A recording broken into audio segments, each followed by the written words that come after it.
Hello everybody and welcome to this introductory video. Today I will be talking about ethical hacking and I will also introduce you to the course itself. So first off, you might have noticed that the term ethical hacking is composed out of two words. You have ethical and you have hacking. Now hacking, the definition of hacking is quite broad. I mean, it encompasses a very wide range of activities. However, if you actually go to any of the online dictionaries pretty much, and if you type in the term hacking, generally it will say that it has something to do with computers. I cannot say that that is not true. However, that is only a small portion of the definition. Rather, instead, the act of hacking is actually having any system, and I mean any system, not just a computer system, not just a digital system. In fact, the system doesn't even need to contain any electronic parts. So literally any system, having it do something that you intended it to do as opposed to what it was designed to do. Now here's one short example that has been cited over and over again. You have a lock, basically. You have a door lock in your house. Everybody has one. Well, I sincerely hope that you have one. And the purpose of that lock is to prevent intruders from entering. So anybody who does not have a key cannot enter. People enter without a key anyway, because they pick the lock and then they enter. And that itself could be considered an act of hacking. Also an act of burglary, but that's another subject. Anyway, the ethical side of it would be when you have these large automobile industry manufacturers, and then they hire these burglars to come and pen test their locks. So basically they pay them very good sums of money to go to their factories and to try to unlock their cars. This doesn't need to apply only to locks for cars. It can also apply for your door locks.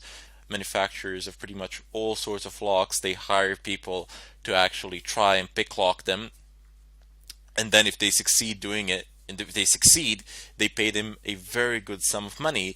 I do believe that prices for one car manufacturer, they went up to 1 million euros if you manage to break their locks. But what I'm trying to say here is that the ethical side of it would be when you have a permission to do it, when it's within the constraints of the law. And the act of hacking itself can be within the constraints of the law, but doesn't necessarily need to be. Anyway, we will not be focusing on those types of locks today or during this course. During this course, I will teach you how to penetrate networks, how to exploit systems, how to break into computers, how to compromise routers, etc. You will be, after you've finished this course, after you've absorbed all the information in it, you will gain the ability to do some serious damage. Now, because of that, I wish to give a disclaimer here.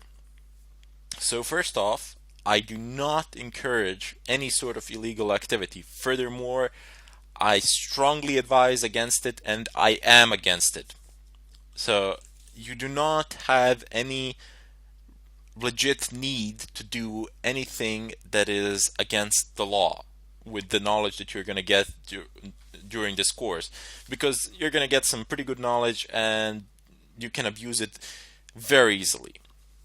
It's not that difficult to abuse it. The opportunities are everywhere. They're endless because people tend to use insecure systems, or they use secure systems but they don't know how to operate or configure them, and then in turn those secure systems become insecure. But what I'm trying to tell you is there really is no need.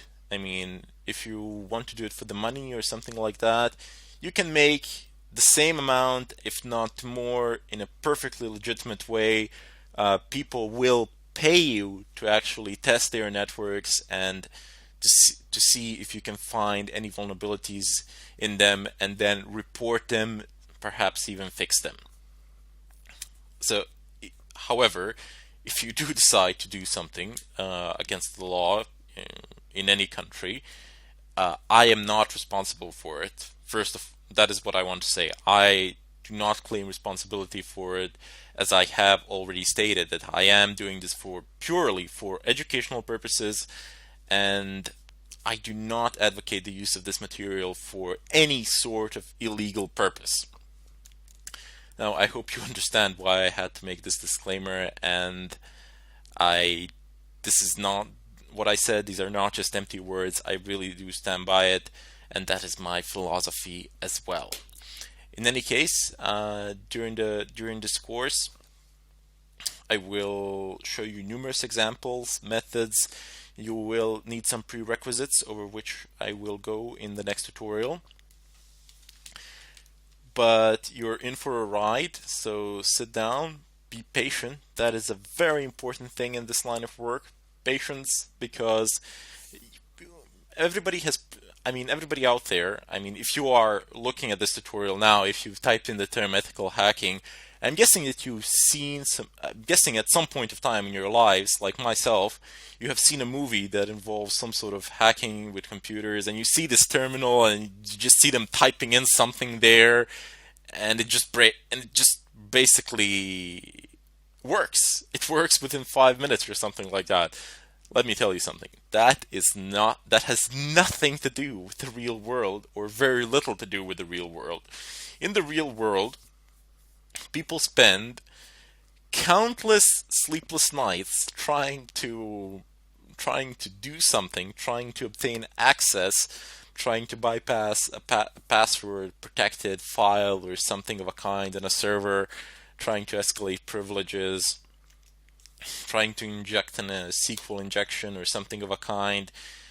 And they not only spend countless sleepless nights doing it, but they also spend a long time planning, preparing, and getting a general idea of what they can do, how they can execute an attack, etc. These are not things that you will be able to do within 5 minutes after you sit and open up your computer, your desktop computer, or whatever.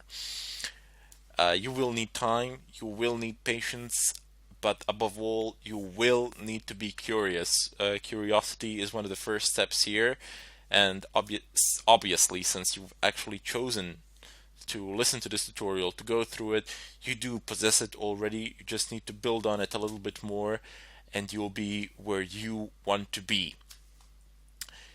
In any case, I hope to see you in the next tutorial, and I bid you farewell.